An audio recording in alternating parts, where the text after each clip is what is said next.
Art from Georgia. Coach, if you would make a brief opening statement, and then we'll open the floor for questions. Yeah, I would open with thanking the Sugar Bowl committee, who is so kind and gracious to greet us getting off the plane. I don't think people know the class of people that the Sugar Bowl committee is. I feel like I've played in this game or coached in this game a lot of years, and very few groups do it quite like the Sugar Bowl does it. They have a lot of traditions here, and we appreciate those, and they don't go unnoticed. But they've been welcoming at the hotel. We got there yesterday, and we're locked in for our guys. We got some prep we got to do today, and get ready to go play a game that I know everybody's excited to see in the country. This is a cool time to be involved in college football. There's some great games getting ready to be played, including ours, and I'm excited to see our kids go play.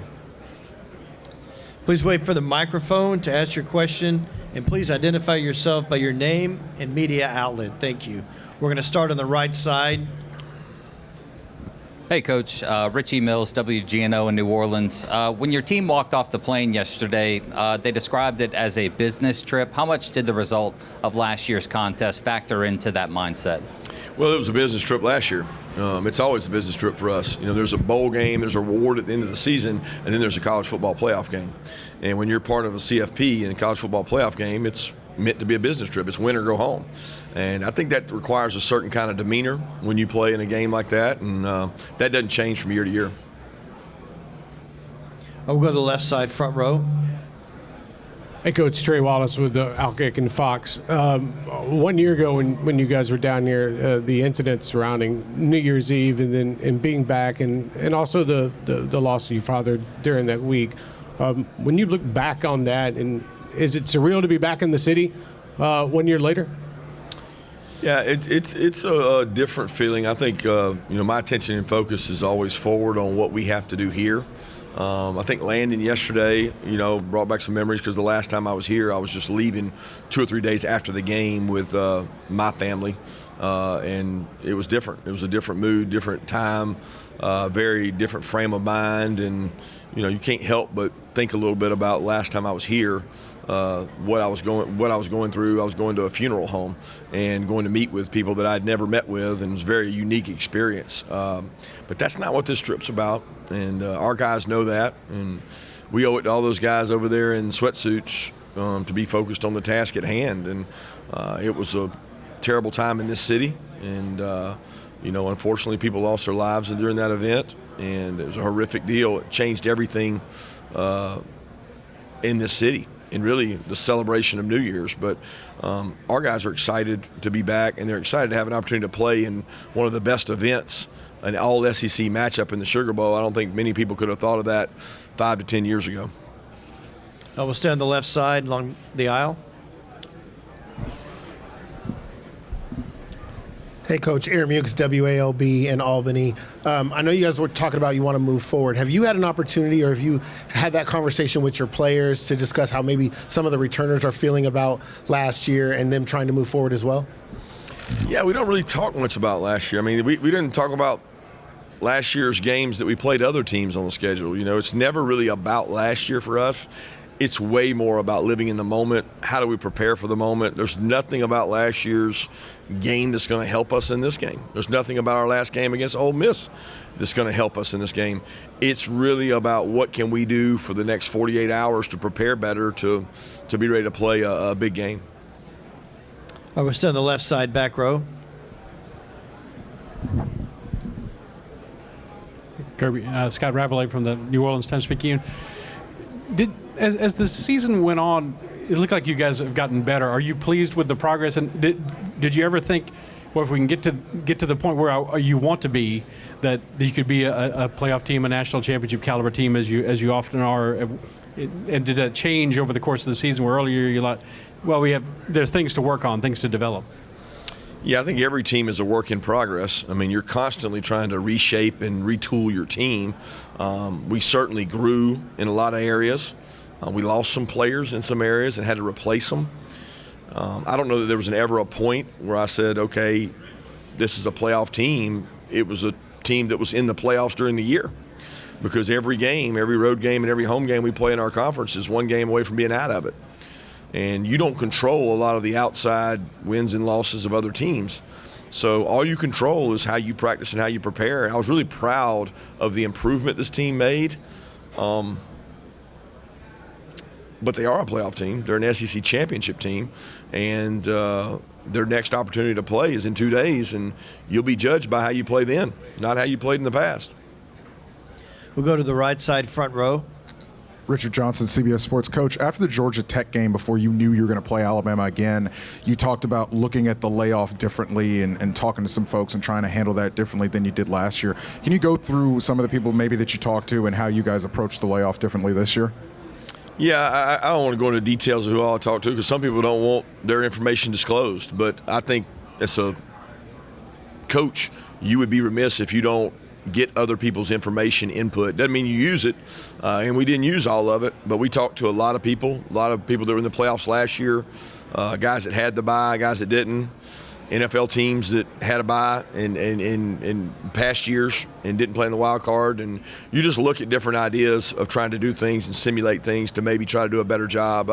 I don't look, we think our process works in terms of the layoff we've had, and I've been part of a really good program for a lot of years now, and it's worked for us, what we've done. And, you tweak it, but you don't make major overhaul. Go ahead. So what are some of the biggest concerns for you to attack during a long layoff for your team? Well, game shape. You can run all you want, but you can't get in game shape until you play a football play. A football consists of sprinting 10 to 15 yards, tackling somebody, getting up, going back, do it again, repeat that. You don't do that in a layoff. You don't go tackle live and hit people and risk injury, especially this time of year. So your fundamentals, blocking, tackling, can deteriorate really quickly if you're just worried about being in shape. So we try to attack it all. We try to simulate things, make things happen. As coaches, you get really comfortable and you don't make decisions in critical moments. And next thing you know, you're out there in special teams and something happens you haven't prepared for, where in the season you have a routine you follow. So there's things you try to simulate as best you can, but it is different to have. There's no sport where you have this long layoff. It's not a basketball, not football, not baseball, where you go from playing once to 25, 30 days playing again. We'll go to the left side, second row. Brett Martell with the Associated Press. Another just quick community question, because I remember after last year's game, you took a moment to credit the Sugar Bowl and the city and the state and community and how they handled a difficult situation. In that light, and just in terms of the life perspective that it gives people who experience that, is it special in a way to be able to come back 1 year later, or is it just difficult personally? And then has there been any chance to kind of go to Bourbon Street and see the memorial or anything like that yet? No, we just got in yesterday and got in late yesterday, and our time is really precise in terms of to and from places. They got us tied up in things. Players got a little bit of time to eat dinner and move around some and see the city, which I think is important. And I give the Sugar Bowl community a lot of credit. They bring the city of New Orleans into us a lot more now. A lot of the same activities you would see out on Bourbon, they bring to the hotel. They bring events into the hotel and share some of that culture and atmosphere of New Orleans, which I think is important. And they do a great job of doing that, and our guys are excited about the game. Stand on the left side. Yeah, Kirby, Les East with NOLA.com, the Times-Picayune. Can you reflect on what Gunner has become over the last year or so? It wasn't an ideal situation being thrust into the SEC championship, the craziness that happened here, but now the stability of this season, how he's grown from that first opportunity last year to getting you guys here. Yeah, we knew the minute that when we realized at halftime of the Texas game that Carson couldn't go, Gunner was going to be our guy.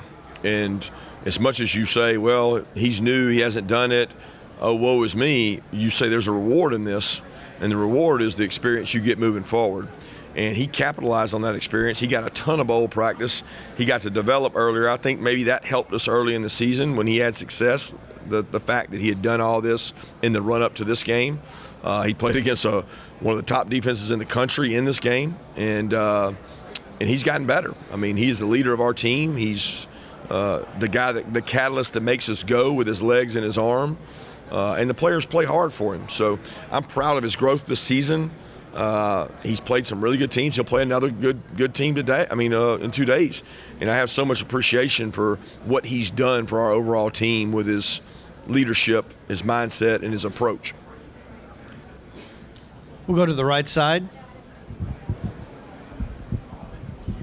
Patrick Garbin with UGA Sports. Kirby, what early enrollees are now practicing with the team or were back in Athens in preparation for this game? There's 9 of them. Please raise your hand if you have a question for Coach Smart.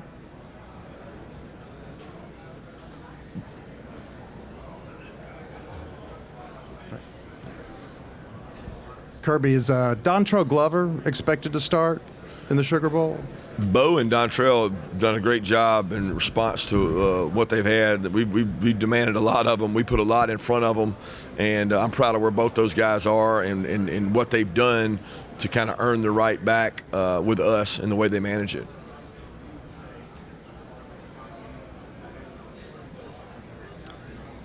Again, please raise your hand if you have a question for Coach Smart. We'll go right here, left side, second row. Be late to the party. Coach, I'm David Edelstein, sports director at WJTV, the CBS station in Jackson, Mississippi. Sure, you got a lot of questions about the first matchup already with Ole Miss, but when you look at how each of your teams has evolved to this point, what is the way that you've seen Ole Miss change that you guys are preparing for coming off a long break? Well, they're very potent offensively. They got weapons all over the field, one of the best backs in the country, one of the hottest quarterbacks in the country with legs. They spread you out. They go tempo. They create a lot of issues because of the skill set they have. The offense fits the quarterback and the back and the skill players. They've assembled a perfect group there. Then defensively, people don't give them enough credit for disruption and the way they move and stunt and do things up front. So they play a lot of guys up front. They play really hard. I don't know that I can say there's a ton of change. We haven't changed that much. I mean, if you're a good team, you do what you do and you do it well. And you don't trick people. You go out and you beat them with what you do best. And I feel like Ole Miss has continued that. I mean, even after our game, they went and played in a CFP environment. I guess it was on the road at Oklahoma, right? And they played in a tough weather condition, and they found a way to win that game. They beat a really good Florida team, in my opinion, that was a tough game. They played a rivalry game like we did against Georgia Tech. They played Mississippi State, and that's a rivalry game in that state that's very valuable to the people of that state, and it doesn't matter what your record is. So they've continued to improve. They've grown. They've had a couple guys step up and play big for them, and just like us, you got to have next man up mentality when you have injuries. Stand on the left side. Rick Cleveland, Mississippi Today. You and Pete Golden share a lot of similarities in your background as players and then coaches. Could you talk about him and what you thought when he got the job at Ole Miss? Yeah, I got a lot of respect for Pete. He worked his way up through the ranks, very similar to the way I did. He's coached under some really good coaches. He's been a part of some really good defensive staff, whether he's been parts of Ron Roberts, Saban, all the guys that are really good defensive coaches. I don't know Pete that well. I just know Pete through other people. I'll be honest with you, when he got the job, I feel like we were in the middle of chaos ourselves. I want to say that was around maybe the Alabama game. I don't remember when that was. So I didn't initially see it. But as we found out and the playoffs came out and we were aligned to possibly play them, I'm happy for him. I'm happy when someone that works as hard as he did and worked his way up and dedicated himself to being a coordinator, position coach coordinator, and then head coach. That's the way it's supposed to go in terms of if you have success and you're able to do it. And, he's doing it in a place that's special, that he loves, and in a state that he's been a part of that state for a long time. We'll move to the right side, in the back row. Hey, Kirby, over here. John Sokoloff with WGNO TV in New Orleans. What's your familiarity with Charlie Weiss Jr.? How well do you know him? And what do you think of him as a play caller? He's really good. He does a great job. Charlie was at Alabama when I was there. He was young. You could tell how bright he was then. He stayed in his lane. He understood the coaching profession. I think coming from his dad's footsteps, he didn't ever overstep his bounds. He did his job.